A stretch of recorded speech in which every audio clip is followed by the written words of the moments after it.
e ngai loi thi anu lan ti che mangai tu e tong mo ka chu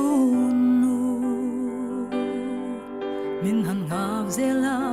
ka changa bein ka duat ngot tang che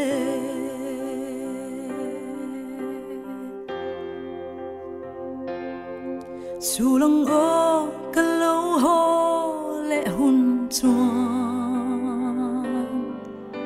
i thing mi tui ka shuanga pial ra kai ma zong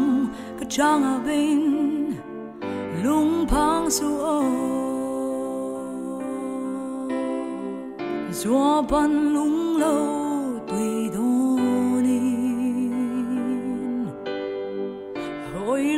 Pardon to mase I ko har ni chuan ka rengang ho ekyanga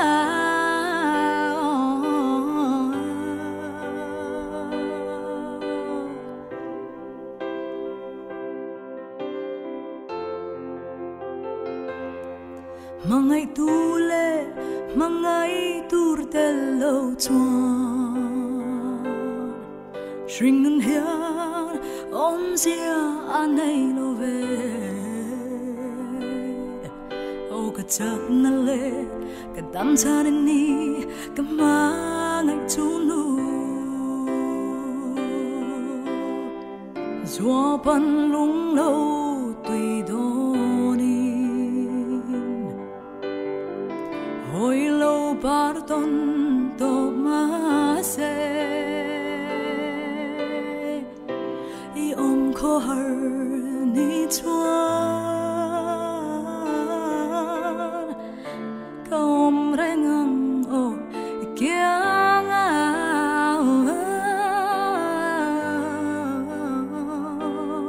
ka chu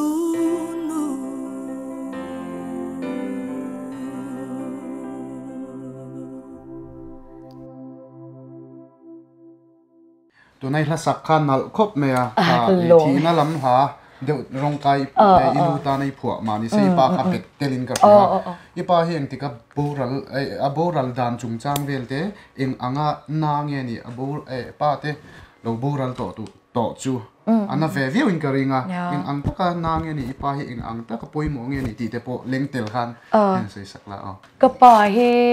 pa chan chin hi ka soi lo ka nga ka pa hi volleyball player nia state player nia he pusang than kima tnt mo tiang te ho ne na Mizoram Iowa volleyball play chin ta chuanin 2002 wa khanin extend to ka motor in chi la chu ta tang chuanin dam hlei thei lovin om char chara chuanin nikum covid awanga kan lo ho khan adik ta chuan covid awanga lo ho lo kha ka tumni chu ase ka pa kha achang lu tuk lo wang khanin karon ho chole ta nuwa mi jong jong ho chon nu khan tan karon ho chawa chuan ka ho atanga quarantine zone nuwa in ka thena tanga nilina min boral sana chuan kanu hi a khor ve ni tuka chuan chumi awanga akhara ma sing ka chuklak li angai se chuti ralin he khami la phe ka chu he anu hena ka thutiam na ka pa bo ral to ma sengin ilungai su min long hak lang tia ka shil na la anya ama phe chu kala play saklava ka surprise tu natina show mang te ko hena lo en ngai tura han ngai la tero lo enanga tu chumi ba za lom thu te ka shil du cha he mi un min pe ka wang te yan in chuanin chuanin en la nya chuan he tu na hian he mi la ala thua ka soyang khanin kala ho na chuanin ka tuang chelo ngai lo la ka tiang khanin tu na karon ho hianin amaron shwai turin kala ho ishwai thadon tina ka shwai thadona ka bula in en tirte ka bula nghe hey Carla in ngai tua te na chumia lungai to lo tura e ka du na awanga oran shwaya khatyang la kha ne ma acha lutuk enge fanu fel takani chain ka rin ko in chuang ti chain ka ring khuta zona in shwai thlang ati kan hadam takin om thei tura khan ngai la zai thiam zara chuan in lungai nalam khachu tok dai la lungai to la wang mizo sister khan lu tai la ha minan soi zaw sakte mizo sister he imo keima ba ka hian me che pakhata omanun pui house lania mani lo khanin ala ti chuaka I mon na fam kimania I koi house ti pon kan ko thauta I zai thiam deu me obon tak in lo ngai thak sak pe sham ka be sei boka chuanin nun pui house nen hianin khuta Bangalore artist connection in exclusive artist in contract min sign puya kum ni chung mizo sister angin kan pat ni chuan chu en lo December tha khanin kan thok dun chana chuanin official launching hi chu April tha athleng atanyanga chuan mizo sister hian April chu kan original song ang chi te kan ti chuak anga kan tumda chang kan project kan goals kan project lo tur ang chi te po original song te kan ti chuak anga tin kan lati chua tur te po hi eng lo hetlam Mizoram lam chawa poni lovin enpiran Ghana te Amazon Prime te iTunes te Spotify ti ang chi anga te khati ang zong zong a khan tin MTV anga te VH1 anga te po khanin aron chuak anga chan mizo la po kan ti chuak anga chuti rolin mizo la lo po kan ti chuak anga chuanin khang kha kan project kanin chopte chunia chuan mizo mi puite min support kan mamu ma aming hi mizo sister ani na ang hianin mizo culture tipo namdang ten anlo shat zawa mizo ming alo than moi ve na tum fel tak ne ya kan thiam le kan theina te manga mizo tan kan ti ve theinan te su kan lo su ve theinan te mizo bathar kan lo ni ve theinan te he thil hi ngai tuana tam tak senga din kan nya keile nun pui baka chu artist connection O3 event Spain na kan din chu anya support ngai chau ti ran chak anga chuanin Facebook le Instagram vela po khanin a page account to min set la enge follow mizo sisters ha follow ngai to la cheu ngai no chuanin atop lam nai shat tai la hun hi kan nga lutuk thin lawa ta hun ne ya thil tu thin kan ne wang hen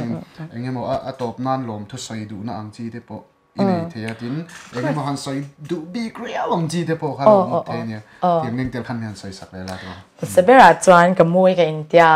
he chu